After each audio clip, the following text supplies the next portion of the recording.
horas.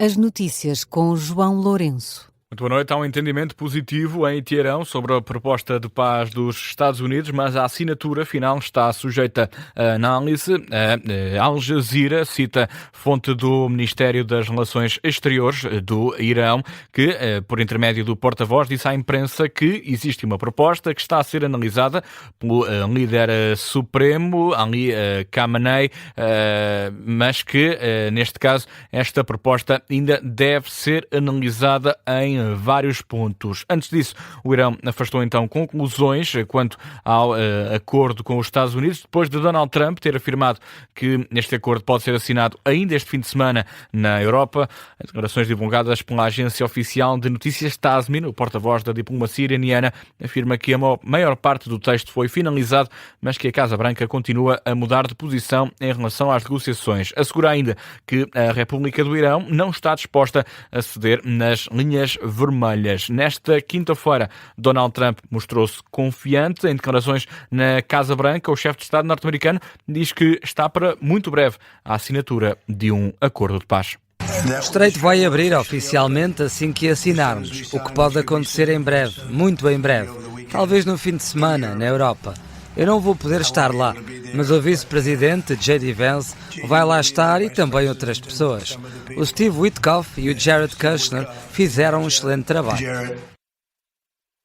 As considerações de Donald Trump na Casa Branca nesta tarde de quinta-feira. Entretanto, o primeiro-ministro israelita Benjamin Netanyahu já vai esclarecer que Tel Aviv não vai fazer parte deste memorando de entendimento que surge com o Irão. O atual secretário-geral do Sistema de Informações da República Portuguesa pede debate sobre acesso a metadados. Num artigo de opinião no Semanário Expresso, Vítor Sereno apela a uma discussão séria sobre os dados de comunicação. O líder das secretas dá o exemplo dos metadados que não revelam sequer o conteúdo das comunicações, mas que podem ser decisivos para compreender algumas redes e padrões de contacto relevantes em casos de terrorismo. O Expresso recorda que os últimos 2 relatórios produzidos pelo Conselho de Fiscalização das Secretas destacavam a necessidade de reverter a proibição de acesso dos agentes secretos aos metadados de telemóveis de suspeitos. Estes documentos indicam mesmo que era assumido que apenas uma revisão constitucional podia permitir o uso desta ferramenta pelos operacionais tanto do Serviço de Informações de Segurança como do Serviço de Informações Estratégicas de Defesa do Estado. O Presidente da República defende que deve haver uma revisão da Lei das Finanças Regionais.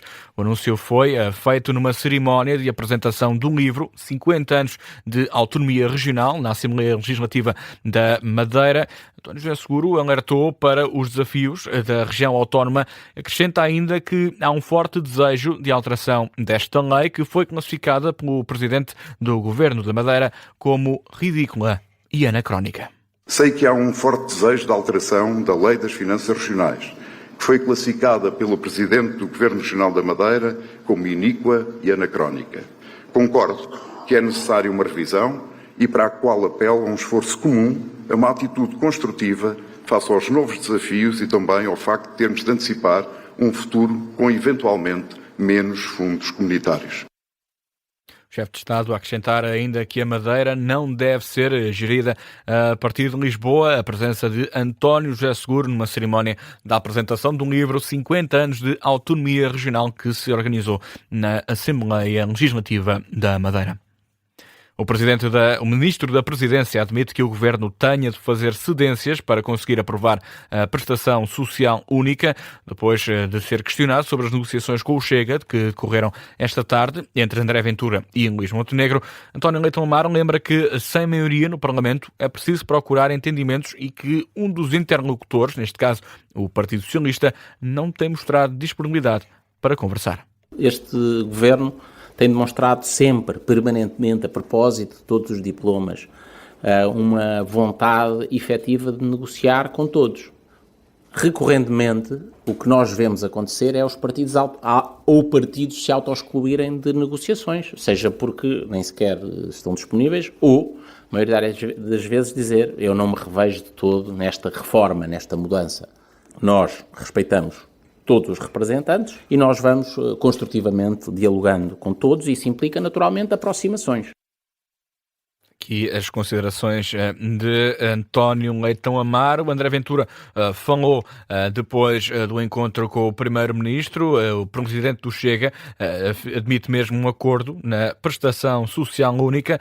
Esta reunião com o chefe do Governo durou cerca de 1 hora e no final, já na Assembleia da República, André Ventura adiantou que existem condições para chegar a um acordo nesta prestação social única.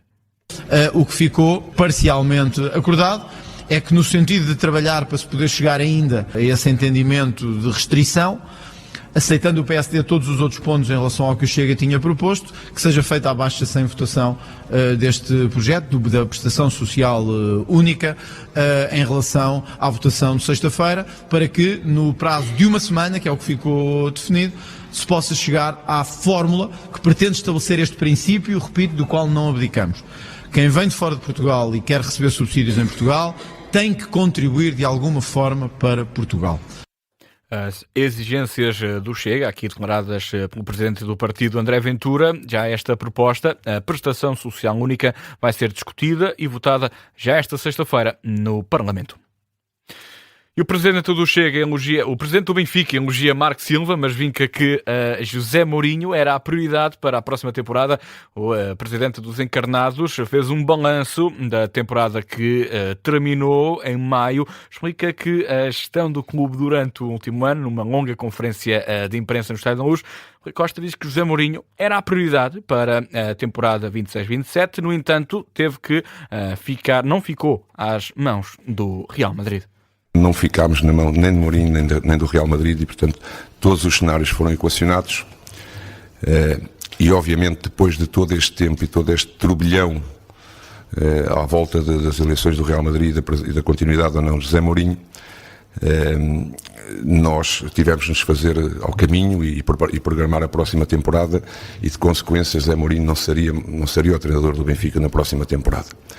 Havia um acordo de cavalheiros entre as partes, à qual o Benfica não seria prejudicado com isso, mas que já estaria a pensar num futuro treinador para o Benfica. Apesar dos elogios a José Mourinho, Rui Costa diz que Marco Silva é o melhor treinador para o momento atual dos encarnados. Bom, eu espero aquilo que todos os benfiquistas esperam quando se contrata um treinador para um clube desta dimensão, é que consiga trazer os títulos que tanto ambicionamos. Acreditamos plenamente que Marco é uma pessoa, é um treinador, neste caso, é o treinador ideal neste momento para o Benfica. A sua experiência em Inglaterra e aquilo que tem feito ao longo da sua carreira dá-nos esta esperança. Estou muito satisfeito com esta escolha e muito ambicioso para aquilo que é o futuro do Benfica, com um treinador que acredito que nos traga aquilo que nós desejamos. Marco Silva, que também foi anunciado nesta conferência de imprensa, vai ter uma cláusula de rescisão de 15 milhões, valor semelhante ao que estava presente no contrato de José Mourinho. A apresentação do técnico de 48 anos está marcada para esta sexta-feira, Museu Cosme Damião, às 5 da tarde. Já sobre a temporada, que os encarnados terminaram em terceiro lugar e com a conquista da Supertaça, Rui Costa diz que o Benfica foi mais prejudicado do que nunca. Que não me lembro de um ano onde uma equipa tenha sido tão prejudicada como o Benfica. E se isso teve implicações na classificação final, claro que teve. Claro que teve.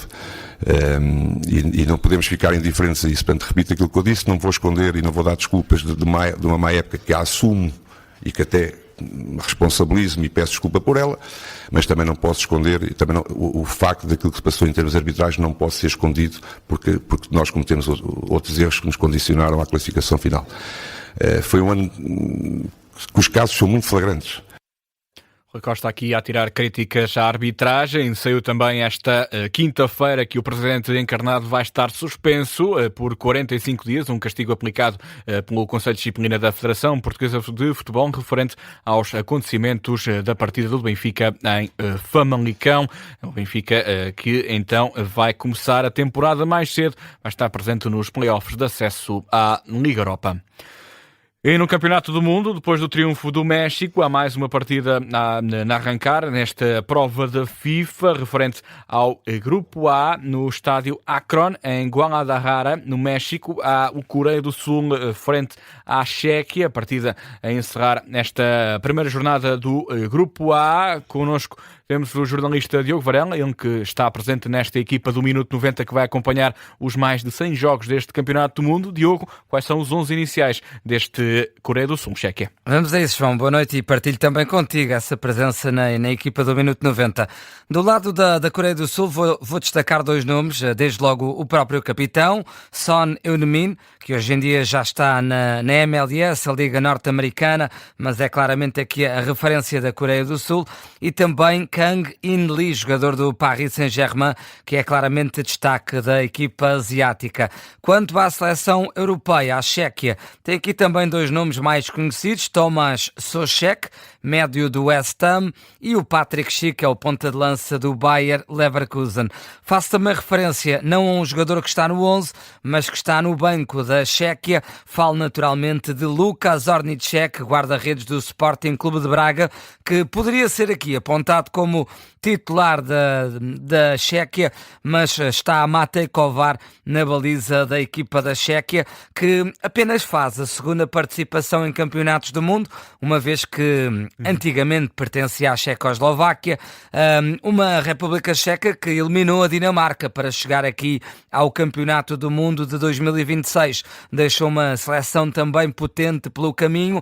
Já a Coreia do Sul, uma seleção mais batida, já leva 12 participações. É o segundo jogo, como tu dizias, deste Grupo A, que teve essa vitória do México num jogo com 3 cartões vermelhos. E já agora, a título de curiosidade, esse jogo é apenas superado por um, e tem a ver com Portugal, a tal Batalha de Nuremberg, como ficou conhecido em 2006, na altura o duelo entre Portugal e os Países Baixos, que teve nada mais, nada menos do que 4 vermelhos nesse jogo. Agora houve 3, ficou quase perto. Quase um recorde, exatamente. Vamos ver se esse recorde poderá ser batido ao longo deste Campeonato do Mundo. Para isso vai ter que escutar o Minuto 90 aqui na Rádio Observador, uma equipa formada por jornalistas Diogo Varela, João Lourenço e também jornalista Martim Madeira. O Diogo Varela, que vai estar de volta às 3 da manhã. Vamos dar início a esse Coreia do Sul, Chequia. Neste noticiário fica por aqui. A informação na Rádio Observador regressa às 2h30.